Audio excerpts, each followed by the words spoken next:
Guys, I'm really happy to welcome to the podcast Ian Hutchinson, who is a professor of nuclear science and engineering at MIT.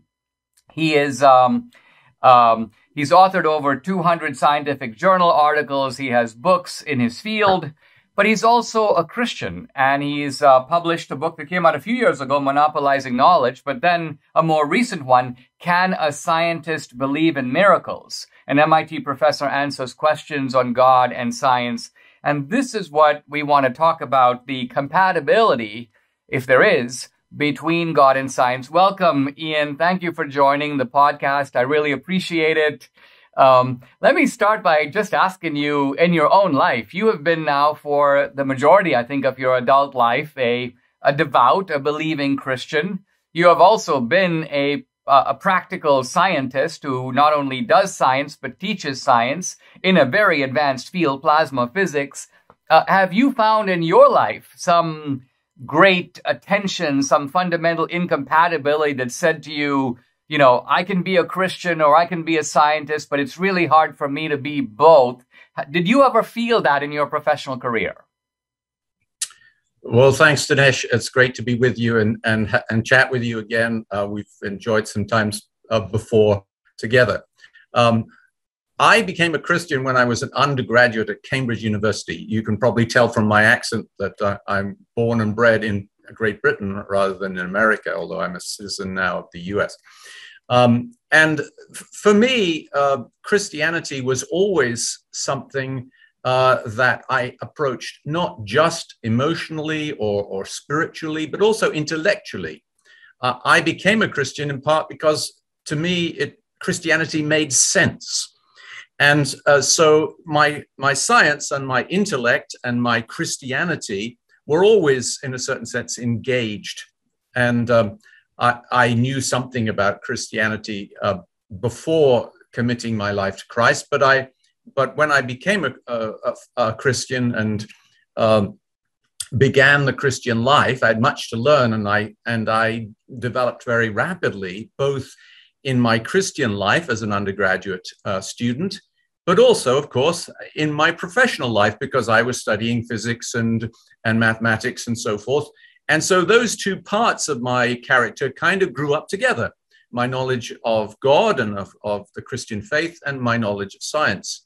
And I never really felt a very overwhelming tension or some kind of incompatibility between them. Of course, there were individual challenges, but these needed to be thought about and needed to be worked out gradually. And that is the way that I became interested and began to speak more widely about the relationship between science and Christianity.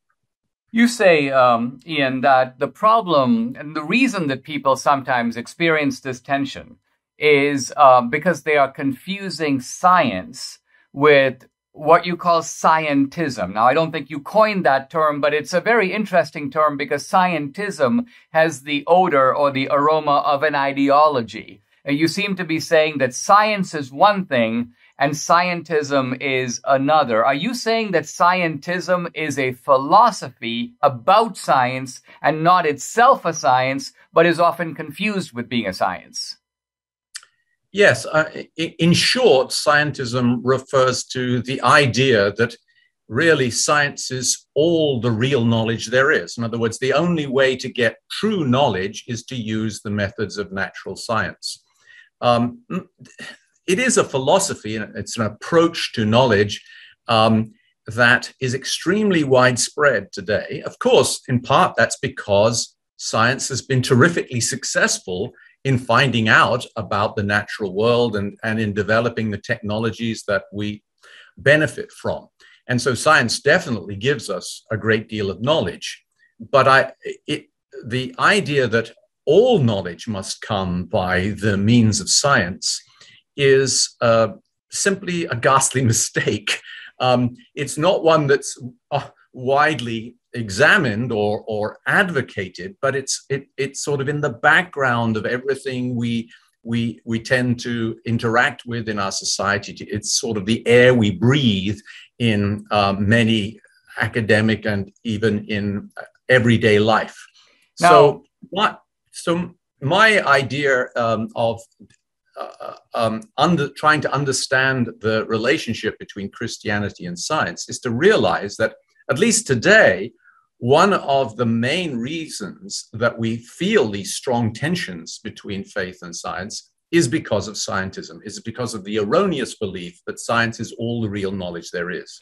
Now, I could specify kind of off the top of my head a number of fields which are not scientific and provide knowledge. So, for example, there's historical knowledge. Historical knowledge is knowledge about things that happened in the past. There's philosophical knowledge. So there are all these fields outside of science, political knowledge, and so on.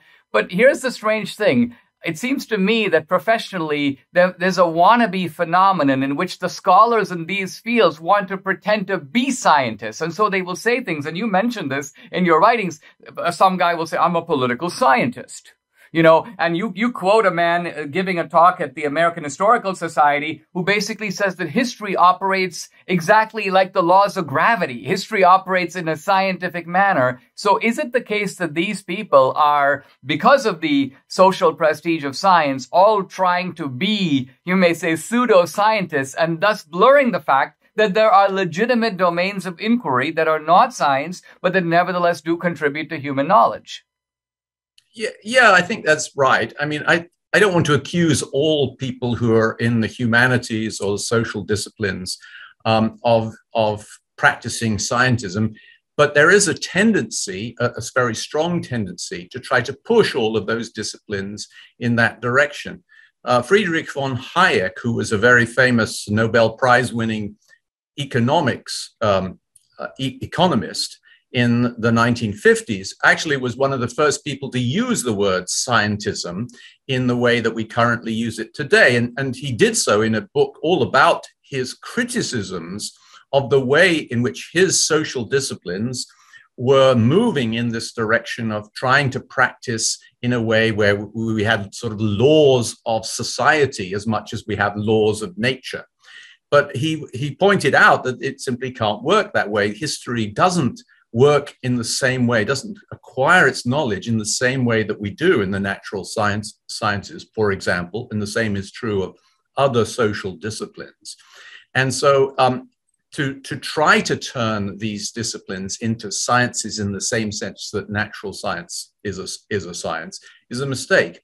This is part of the problem, though, of course, is that the word science is a little bit slippery, okay?